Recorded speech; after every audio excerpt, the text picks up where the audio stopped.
Most muffin recipes are a quick affair, 2 hours tops and the muffins are done. That's mainly because most of these recipes use the power of baking soda and baking powder to aerate the muffin. This recipe is not like that. These are muffins made with natural fruit yeast water. Yeasted muffins are already a pretty rare sight. Naturally yeasted ones are naturally even rarer. Because of this, these muffins take a good while longer to make. It's entirely worth it though, they taste really great. There's a delicious flavor from the fermentation to these muffins, pretty similar to bread.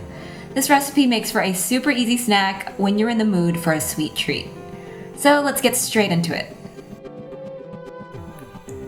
So we begin with the POOLISH pre-ferment, 100 grams of flour and 100 grams of fruit yeast water. Mix them together well until all the flour is well hydrated, and cover. Leave that to rest for 12 to 18 hours and your POOLISH should be done. For more on POOLISH, please refer to our previous video on POOLISH, the link is in the description box. Okay, once our POOLISH is ready, we'll work on the main muffin batter now. First up, we gotta melt the butter. This butter is part of what's going to make our muffins extremely soft and tender.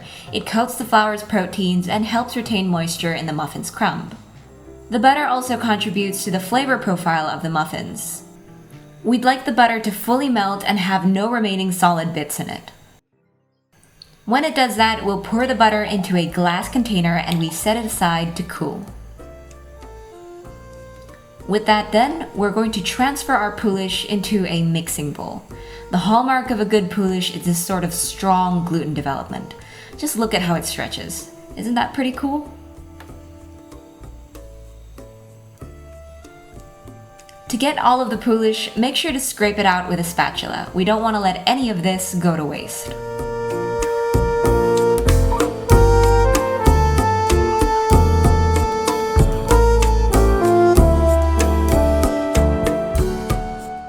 After that, we pour in the milk, which is another ingredient with great flavor like butter.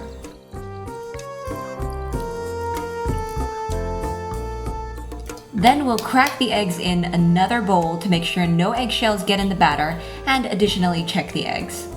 It's always good to take precautionary steps to prevent extra work down the line. While we're on the topic of eggs, it should be known they provide flavor, color, liquid, and enhance the structure of the muffins. Yep, quite a lot of things. Alright, after the eggs have been cracked, they join the main mixing bowl, just pour them in. After that, we'll lightly stir the whole mixture to dissolve the POOLISH and mix in the liquids.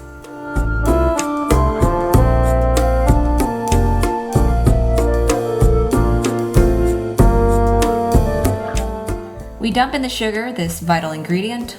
Let's be honest, bitter muffins probably wouldn't make for as good a treat as sweet ones.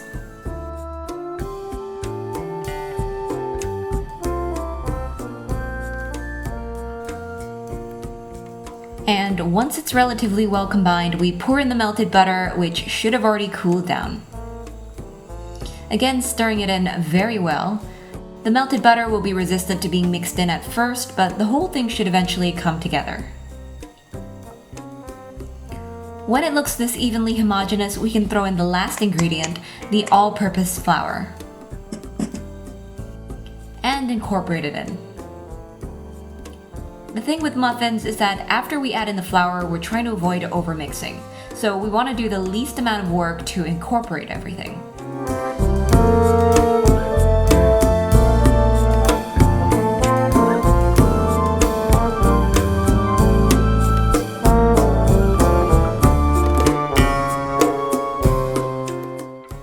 Until there aren't any lumps of flour, and at that point, we immediately stop mixing.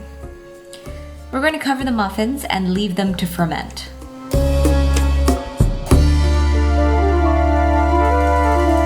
are two options to do that. We can leave it outside to ferment at room temperature, or we can put it in the fridge to cold ferment it. For the first option, the batter takes 4 hours at room temperature to ferment, at a room temperature of about 26 degrees Celsius. If we retard the batter by placing it in the fridge, then it needs to ferment for a minimum of 10 hours to a maximum of 16 hours. By the time the fermentation is done, the batter should look like this. We'll add in some delicious chocolate chips and just fold them in.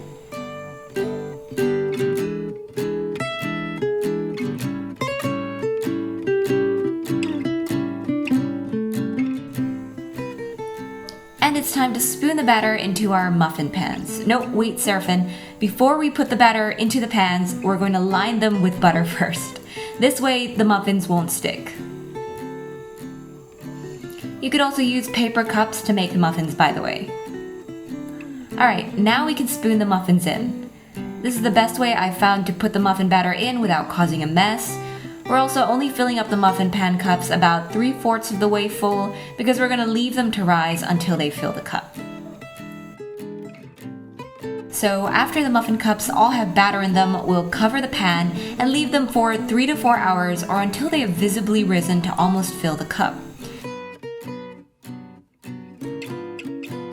With that, it's time to put the muffins into the oven.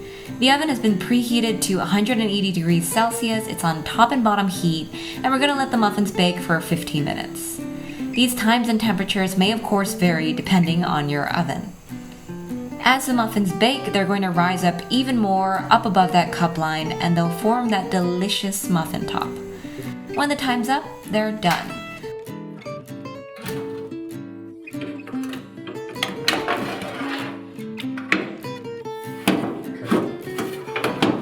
Pull them out of the oven and immediately, ouch, that hurts. Okay. So not immediately, like 5 minutes afterwards. Yes, 5 minutes after they've come out of the oven, we can devour them.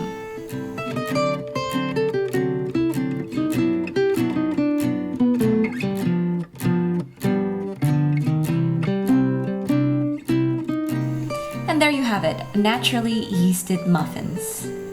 Just delicious.